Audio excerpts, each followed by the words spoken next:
എല്ലാവർക്കും നമസ്കാരം.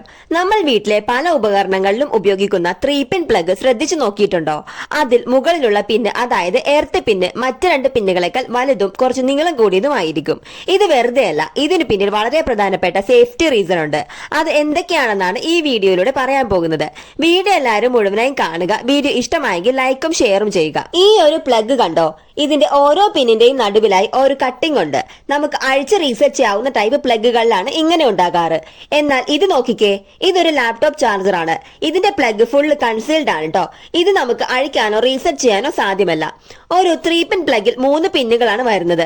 അതിൽ മുകളിലെത്തിയത് എർത്ത് പിന്നും, താഴത്തേതിൽ വലതുവശത്തേത് ന്യൂട്രലും, ഇടതുവശത്തേത് ലൈവുമാണ്.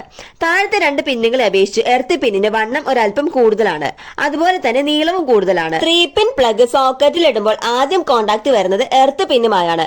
പിന്നീടാണ് ലൈവും ന്യൂട്രലും തമ്മിലുള്ള കോണ്ടാക്ട് നടക്കുകയുള്ളൂ. ഉപകരണത്തിൽ ഏതെങ്കിലും ഫോൾട്ട് കറന്റ് ഉണ്ടായാൽ അത് നേരിട്ട് എർത്ത് വഴി ഗ്രൗണ്ടിലേക്ക് പോകാൻ വേണ്ടിയാണ് ഇങ്ങനെ കൊടുത്തിട്ടുള്ളത്. ഉദാഹരണത്തിന് iron box, refrigerator, washing machine എന്നിവയിൽ ഇന്റേണൽ വയർ ലൂസായി ബോഡിയുമായി കോണ്ടാക്ട് വന്നാൽ ഷോക്ക് ഏൽക്കാൻ സാധ്യതയുണ്ട്. എന്നാൽ എർത്ത് കണക്ഷൻ ഉണ്ടായാൽ കറണ്ട് എർത്ത് വഴി ഗ്രൗണ്ടിലേക്ക് പോകും. ഷോക്ക് കിട്ടാനുള്ള സാധ്യതയും കുറയും. അതുകൊണ്ടാണ് എർത്ത് പിന്ന് കുറച്ച് നീളം കൂടിയത്. അതുപോലെ കൂടുതൽ കറണ്ട് സുരക്ഷിതമായി കൈകാര്യം ചെയ്യാൻ വേണ്ടിയാണ് എർത്ത് പിന്നിന് ഒരല്പം വലുതായി നൽകിയിരിക്കുന്നത്. ഇനി ഈ സോക്കറ്റ് നോക്കിയേ. ഇന്നത്തെ പല സോക്കറ്റുകളിലും ഇതുപോലെ സേഫ്റ്റി ഷട്ടർ എന്ന സംവിധാനമുണ്ട്. ഇതിൽ ലൈവ്, ന്യൂട്രൽ ഹോൾ നേരിട്ട് ഓപ്പൺ ആയിരിക്കില്ല. ആദ്യം എർത്ത് പിൻ ഇടുമ്പോൾ മാത്രമാണ് ഷട്ടർ തുറക്കുന്നത്. അതിനുശേഷമാണ് ലൈവ്, ന്യൂട്രൽ പിൻ കയറുന്നതും. ഇത് കുട്ടികൾ വയർ അല്ലെങ്കിൽ എന്തെങ്കിലും ഒബ്ജക്ട് സോക്കറ്റിൽ ഇടുന്നത് തടയാൻ സഹായിക്കും. ഇവിടെ എർത്ത് പിൻ വേണം നമ്മൾ ആദ്യം പുഷ് ചെയ്ത് ഇൻസേർട്ട് ചെയ്യാൻ. എന്നാൽ മാത്രമേ ബാക്കി 2 പിന്നുകൾ ഇടാൻ സാധിക്കൂ. ഇത് വെറും ഡിസൈൻ അല്ല, നമ്മുടെ സേഫ്റ്റിക്ക് വേണ്ടിയാണ് ഇങ്ങനെ നൽകിയിരിക്കുന്നത് എന്ന് നമ്മൾ മനസ്സിലാക്കണം. അടുത്ത ഒരു സംശയം ഇതാണ്. ഞങ്ങൾ ഇവിടെ എടുത്തിരിക്കുന്ന ഉപകരണങ്ങൾ കണ്ടോ? ഇതിന്റെ പ്ലഗിൽ എന്തുകൊണ്ടാണ് എർത്ത് പിൻ ഇല്ലാത്തത്? ഇത്രയും പവറുള്ള ഉപകരണത്തിന് എർത്ത് പിൻ ഇല്ലാതെ സേഫ് ആണോ? ഈ ഒരു ടൂളിൽ കാണുന്ന ഒരു സ്ക്വയറിന് മുകളിൽ മറ്റൊരു സ്ക്വയർ വരുന്ന ചിഹ്നം കണ്ടോ? ഇത് സൂചിപ്പിക്കുന്നത് ഈ ഉപകരണം ഡബിൾ ഇൻസുലേറ്റഡ് ആണെന്നാണ്. ഇതിന് എർത്ത് കണക്ഷൻ ആവശ്യമില്ല. ഇത് ഇന്റർനാഷണൽ ഇലക്ട്രിക്കൽ സേഫ്റ്റി സ്റ്റാൻഡേർഡ് ആണ്. ഡബിൾ ഇൻസുലേഷൻ എന്നാൽ ഇതിന്റെ ഉള്ളിലെ ലൈവ് വയറുകൾക്ക് ചുറ്റും ഒരു ഇൻസുലേഷൻ ലെയർ ഉണ്ടാകും. അതിന് പുറത്തായി പ്ലാസ്റ്റിക് ബോഡി എന്ന 2ാം ഇൻസുലേഷൻ ഉണ്ട്. ഇങ്ങനെ 2 സുരക്ഷാ പാളികൾ ഉണ്ടാകും. അതുകൊണ്ട് കറണ്ട് ലീക്ക് ആകാനുള്ള സാധ്യത കുറവാണ്. പിന്നെ പല ടൂൾസും നോക്കിയാൽ അവയുടെ പുറം ഭാഗം പ്ലാസ്റ്റിക് മാത്രമായിരിക്കും, മെറ്റൽ ഉണ്ടാകില്ല. സോ കറണ്ട് ലീക്ക് ആയാലും പ്ലാസ്റ്റിക് ആയതുകൊണ്ട് കറണ്ട് ബോഡിയിലേക്ക് എത്തില്ല. പുറമെ മെറ്റൽ ബോഡിയുള്ള ഉപകരണമാണെങ്കിൽ തീർച്ചയായും എർത്ത് പിൻ നൽകേണ്ടത് ആവശ്യമാണ്. ഇതൊരു AC പവർ കോഡ് കേബിൾ ആണ് കേട്ടോ.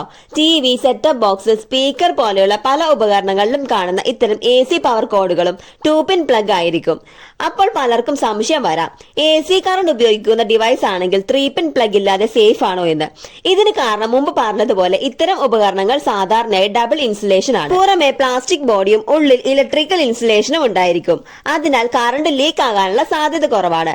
മാത്രമല്ല പവർ കൺസപ്ഷനും കുറവാണ്. ഈ ഒരു കേബിളിനെ സാധാരണയായി ഫിഗർ 8 പവർ കോഡ് എന്ന് വിളിക്കുന്നു. ഇനി അവസാനമായി ഒരു കാര്യം കൂടി. മൊബൈൽ ചാർജറുകളിൽ എർത്ത് പിൻ ഇല്ലാത്തതിന്റെ കാരണം. Mobile charger double insulation device ആണ്. AC പുറത്തു പോകുന്ന ഭാഗവും പുറത്തെ പ്ലാസ്റ്റിക് ബോഡിയും ഇവയ്ക്ക് ഇടയിൽ 2 ഇൻസുലേഷൻ ലെയേഴ്സ് ഉണ്ടാകും. മാത്രമല്ല മൊബൈൽ ചാർജറിന്റെ ഉള്ളിൽ SMPS ആണുള്ളത്. ഇത് 230 വോൾട്ട് AC 5 വോൾട്ട് DC ആക്കി കൺവേർട്ട് ചെയ്യുന്നു. അതിനാൽ ഹൈ വോൾട്ടേജ് ഫോണിൽ എത്തില്ല. സോ ഷോക്ക് റിസ്ക്കും വളരെ കുറവാണ്. അപ്പോൾ നമ്മൾ ഈ വീഡിയോയിൽ കണ്ടത് എന്താണെന്ന് പറഞ്ഞാൽ, പല ഇലക്ട്രിക് ഉപകരണങ്ങളിലും എർത്ത് പിൻ ഇല്ലാത്തത് ഒരു ഡിഫക്റ്റ് അല്ല. അത് അവയുടെ ഡിസൈനെയും സേഫ്റ്റി ടെക്നോളജിയും ആശ്രയിച്ചാണ് തീരുമാനിക്കുന്നത്. അതേസമയം fridge, washing machine, iron box, water heater പോലെയുള്ള മെറ്റൽ ബോഡിയുള്ള അപ്ലയൻസസിൽ 3-പിൻ പ്ലഗ് നിർബന്ധമാണ്.